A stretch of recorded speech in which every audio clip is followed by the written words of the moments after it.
नमस्कार दोस्तों, चलिए जान लेते हैं उत्तर प्रदेश की सभी ताज़ा और महत्वपूर्ण खबरों को। लेकिन उससे पहले वीडियो को लाइक कमेंट जरूर करें।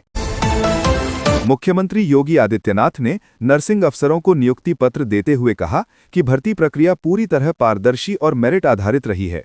उन्होंने भरोसा दिलाया कि किसी भी नियुक्ति पर सवाल नहीं उठाया जा सकता। सीएम ने नवनियुक्त कर्मियों से निष्ठा, संवेदनशीलता और सेवा भाव से कार्य करने की अपील की। उन्होंने कहा कि स्वास्थ्य सेवाओं को मजबूत बनाने में नर्सिंग स्टाफ की अहम भूमिका है और सरकार बेहतर स्वास्थ्य व्यवस्था के लिए लगातार प्रयासरत है। मथुरा में पैसों के विवाद ने हिंसक रूप ले लिया, जहां दो पक्षों के बीच जमकर पथराव हुआ। घटना के दौरान पुलिस मौके पर मौजूद थी, लेकिन उसके सामने ही उपद्रव जारी रहा। पूरे इलाके में अफरा तफरी मच गई। इस घटना का वीडियो सोशल मीडिया पर तेजी से वायरल हो रहा है। पुलिस ने मामले की गंभीरता को देखते हुए जांच शुरू कर दी है और आरोपियों की पहचान कर उनके खिलाफ सख्त कार्रवाई करने की बात कही है। मुरादाबाद के मैनाठेर कांड में सुनवाई के दौरान डीआईजी ने गवाही देते हुए बताया कि घटना के समय करीब 500 लोगों की उग्र भीड़ ने पुलिस पर हमला किया था। हालात बेहद बेकाबू हो गए थे। उन्होंने ये भी कहा कि इसी दौरान डीएम उन्हें भीड़ में छोड़कर चले गए, जिससे स्थिति और गंभीर हो गई। इस बयान के बाद मामले ने नया मोड़ ले लिया है और अब आगे की सुनवाई में अन्य गवाहों के बयान अहम होंगे। बसपा प्रमुख मायावती ने दावा किया कि जेवर इंटरनेशनल एयरपोर्ट की बुनियादी तैयारियां उनकी सरकार में पूरी हो चुकी थीं। उन्होंने कहा कि भूमि अधिग्रहण और परियोजना की रूपरेखा पहले ही तय कर ली गई थी।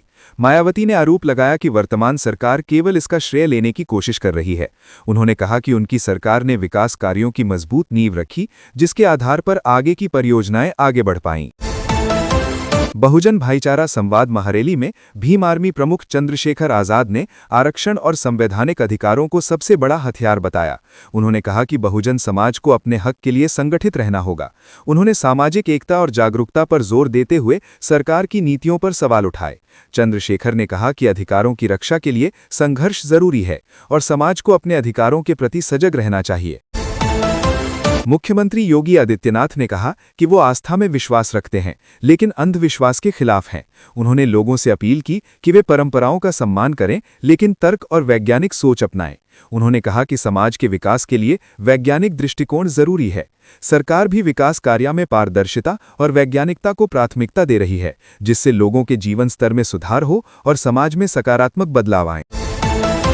राजधानी में 59 दिनों में 342 सड़क हादसों में 128 लोगों की मौत और 321 घायल होने के बाद प्रशासन सतर्क हो गया है। मंडलायुक्त ने मामले की गंभीरता को देखते हुए अधिकारियों से रिपोर्ट तलब की है। उन्होंने हादसों के कारणों की जांच कर प्रभावी कदम उठाने के निर्देश दिए हैं।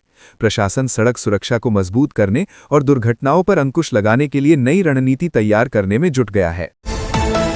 हाईकोर्ट ने स्पष्ट किया कि सास ससुर को बहू से भरण पोषण का अधिकार नहीं है। अदालत ने कहा कि ये जिम्मेदारी मुख्य रूप से बेटे की होती है। मामले में सास ससुर ने बहू से मेंटेनेंस की मांग की थी, जिसे कोर्ट ने खारिज कर दिया। न्यायालय ने कहा कि माता पिता अपने बेटे या बेटी से भरण पोषण मांग सकते हैं, लेकिन सामान्य परिस्थितियों में बहू को इसके लिए बाध्य नहीं किया जा सकता। अयोध्या में 3 अप्रैल से शुरू होने वाली 84 कोसी परिक्रमा 22 दिनों तक चलेगी और 4 जिलों से होकर गुजरेगी। इस धार्मिक यात्रा में बड़ी संख्या में श्रद्धालु शामिल होंगे। प्रशासन ने सुरक्षा, यातायात, स्वास्थ्य सेवाओं और ठहरने की व्यवस्था को लेकर तैयारियां तेज कर दी हैं।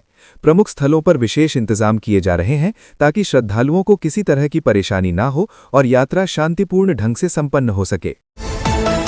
हरदोई में वैन और बाइक की टक्कर में 3 लोगों की मौके पर ही मौत हो गई, जबकि एक गंभीर रूप से घायल हो गया। हादसे के बाद अफरा तफरी मच गई और घायल को मेडिकल कॉलेज रेफर किया गया। पुलिस ने शवों को पोस्टमार्टम के लिए भेज दिया है।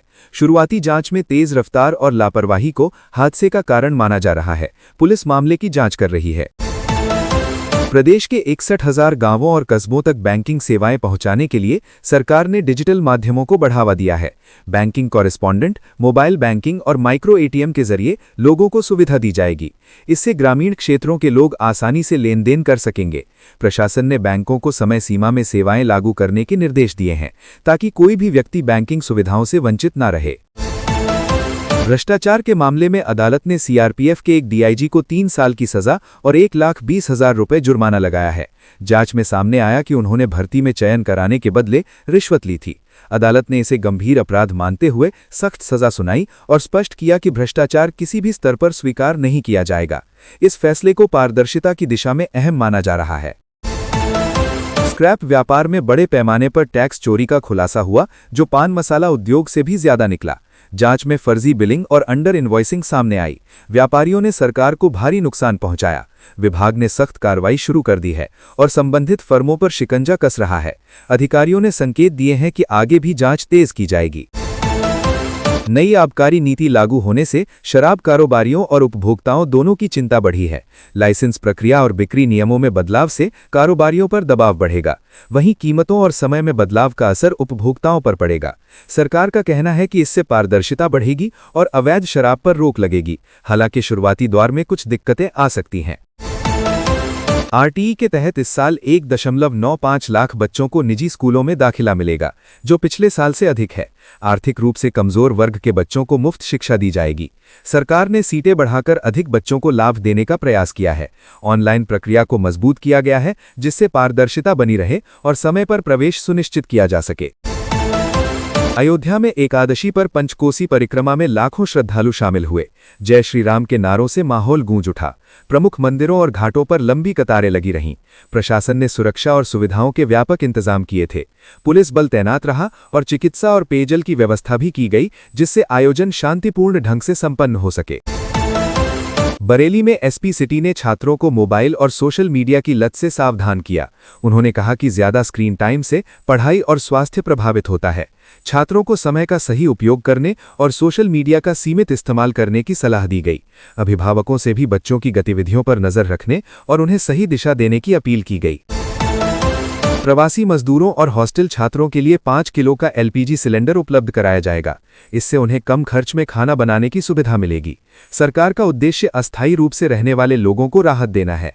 साथ ही कॉमर्शियल सिलेंडर को लेकर भी बदलाव किए जा रहे हैं, जिससे गैस सेवाएं और अधिक सुलभ हो सकें। मेरठ के सकोती में जनसभा के दौरान सीएम भगवंत मान ने केंद्र सरकार पर हमला किया और नीतियों की आलोचना की। वहीं सांसद संजीव बालियान ने प्रशासन पर पक्षपात के आरोप लगाए। दोनों नेताओं के बयानों से क्षेत्र में सियासी माहौल गर्मा गया। सभा के बाद राजनीतिक गतिविधियां तेज हो गईं और आरोप प्रत्यारोप का दौर शुरू हो गया। उत्तर प्रदेश में स्वास्थ्य सेवाओं में सुधार के चलते छोटे जिलों के अस्पताल अब जटिल प्रसव मामलों को संभाल रहे हैं। पहले ऐसे केस बड़े शहरों में भेजे जाते थे। अब बेहतर प्रशिक्षण और उपकरणों से स्थानीय स्तर पर इलाज संभव हो रहा है। इससे मरीजों को राहत मिली है और मातृ शिशु मृत्यु दर कम होने की उम्मीद है।